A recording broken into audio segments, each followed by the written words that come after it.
போன மாதம் ரேஷன் வாங்க முடியலை, இந்த மாதம் எப்படியாவது வாங்கிடலாம் அப்படின்னு சொல்லிட்டு கடைக்கு வந்துட்டேன். ஏன் தெரியுமா வாங்க முடியாதது?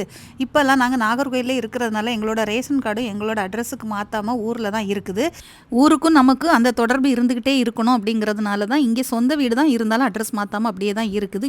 இப்போல்லாம் ஸ்மார்ட் கார்டு இருக்கிறதுனால ரொம்ப ஈஸியாக போச்சுங்க. இங்கே ஸ்கேன் பண்ணி அப்படியே வாங்கிடலாம். ஆனால் என்ன, மாத கடைசியில் தான் 20ஆம் தேதிக்கு மேலே தான் நம்ம போய் பொருட்கள் வாங்க முடியும். ஏன்னா அங்கே உள்ள காட்டுக்கு அந்தந்த கடைக்கு ரெகுலராக கொடுக்குறவங்களுக்கு இருக்கும் பார்த்தீங்களா, அதெல்லாம் முடிச்சுட்டு கடைசியாக தான் நமக்கு தருவாங்க.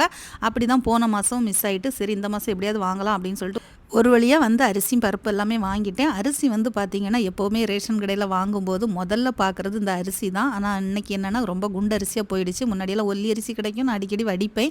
ஆனால் குண்டு அரிசின்னு சொல்லும்போது எல்லாருக்குமே கொஞ்சம் பிடிக்காமல் இருக்கும். அதனால் என்ன பண்ணுவேன், இட்லிக்கு போடுவேன். அப்படி இல்லைனா ஊரில் அம்மாக்கோ அக்காக்கோ யாருக்காவது கொடுத்துருவேன். சரியா, வர்ற வழியிலே கொஞ்சம் பழங்கள் வாங்கினேன். வரும்போது கொஞ்சம் மாம்பழம் சீசன் வேறு தொடங்கிட்டு, அந்த செங்கரிக்காய் மாம்பழம் என்னோட ரொம்ப ஃபேவரட் பார்த்துக்கோங்க. எனக்கு ரொம்ப பிடிக்கும். யாருக்கெல்லாம் அந்த மாம்பழம் பிடிக்கும்னு சொல்லுங்கள். இல்லை எதுவுமே வேஸ்ட் ஆகாது, தோலோடு அப்படியே கடிச்சு சாப்பிடும்போது ரொம்ப டேஸ்ட்டாக இருக்கும். யாரெல்லாம் சாப்பிட்ருக்கீங்கன்னு மறக்காமல் கமெண்ட் பண்ணுங்கள்.